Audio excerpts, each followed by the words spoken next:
Hi అండి, welcome back to my channel. ఇక్కడ వచ్చేసి ఇంకా పిన్ని వాళ్ళ ఇంటికి వెళ్ళామన్నమాట. అక్కడ చికెన్ కర్రీ చేస్తుంటే వీడియో తీశాను. ఒక్కొక్కళ్ళు ఒక్కో రకంగా చేస్తారు కదా, ఇంకా పిన్ని వాళ్ళు ఎలా చేస్తారు అనేది వీడియో తీద్దామని చెప్పేసి తీసాను అనమాట.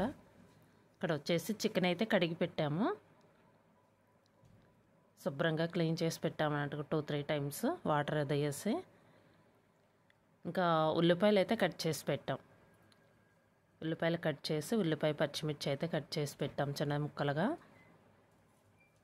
ఇంకా చికెన్ అయితే కడిగి పెట్టిన చికెన్ ఉంది కదా, అదైతే కుక్కర్లో పెట్టేసి ఇంకా స్టవ్ మీద పెట్టాము. ఇక్కడ పసుపు అయితే వేసాము. ఇంకా కట్ చేసి పెట్టుకున్న ఉల్లిపాయల ముక్కలు పచ్చిమిర్చి వేసాము, కరివేపాకు కూడా వేసాము. అందులోకి వచ్చేసి అల్లం వెల్లుల్లి పేస్ట్ గ్రైండ్ చేసి పెట్టుకున్నది ఉంటుంది కదా, అల్లం వెల్లుల్లి పేస్ట్ ఇంకొకసారి కలుపుకోవాలి.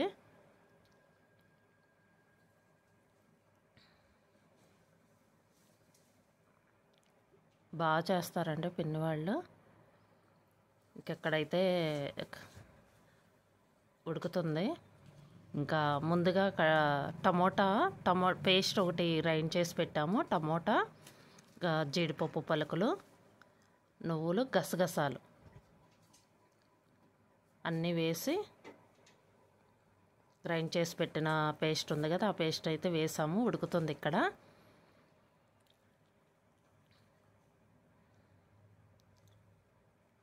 ఈ పాన్లో అయితే తొందరగా అయిపోతుంది అని చెప్పేసి, ఫ్రీగా ఉడికిద్దని చెప్పేసి ఇలా ఇందులో అయితే పెట్టారు. ఇదిగోండి, కారం అయితే ఎర్ర కారం ఒకటి, సాంబార్ కారం ఒకటి, అంటే మసాలా కారం కొట్టిస్తారు కదా, అదే 2 రకాల కారాలు. కలర్ కోసం ఎర్ర కారం వేస్తారు. ఇంకా ధనియాల పొడి, ఇది వచ్చేసి గరం మసాలా.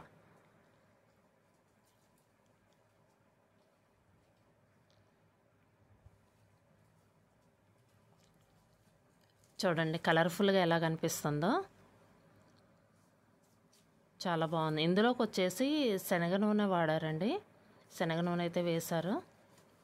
ఇంకా నాన్ వెజ్కి వచ్చేసి శనగ నూనె అయితేనే బాగుంటుంది అని చెప్పేసి శనగ నూనె అయితే వేశారు పిన్ని వాళ్ళు. ఇదిగోండి, కలర్ఫుల్గా చాలా బాగుంది.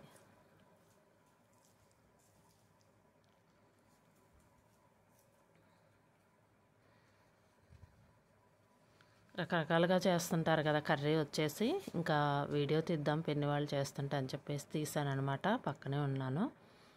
ఇదిగోండి, కర్రీ అయితే చాలా వరకు రెడీ అయిపోయిందండి, ఉడికిపోయిందనమాట కర్రీ. ఇదిగోండి, చికెన్ కర్రీ అయితే రెడీ అయింది. పాన్లో పెట్టటాన తొందరగా ఉడికిపోయిందండి. ఫ్రీగా ఉంటుంది కదా, వెడల్పుగా ఉంటుంది కదా కర్రీ వచ్చేసి తొందరగా ఉడికిపోయింది. చికెన్ కర్రీ అయితే ఇక్కడ రెడీ అయింది. కారం, ఎర్ర కారం వేయటానికి కూడా కలర్ఫుల్గా చాలా బాగా కనిపిస్తుంది. పైన వచ్చేసి ఇంకా కరివేపాకు అది డెకరేట్ చేసి పెట్టాను. కర్రీ అయితే చాలా బాగుందండి, నేను కూడా టేస్ట్ చేశాను.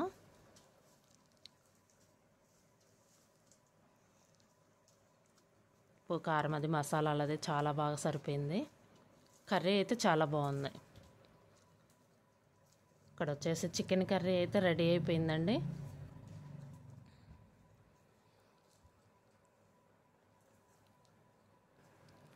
ముందే ఇంకా ఉడికేటప్పుడు ఏంటంటే ఇక స్టవ్ మీద పెట్టినప్పుడే సాల్ట్ కూడా వేశారు.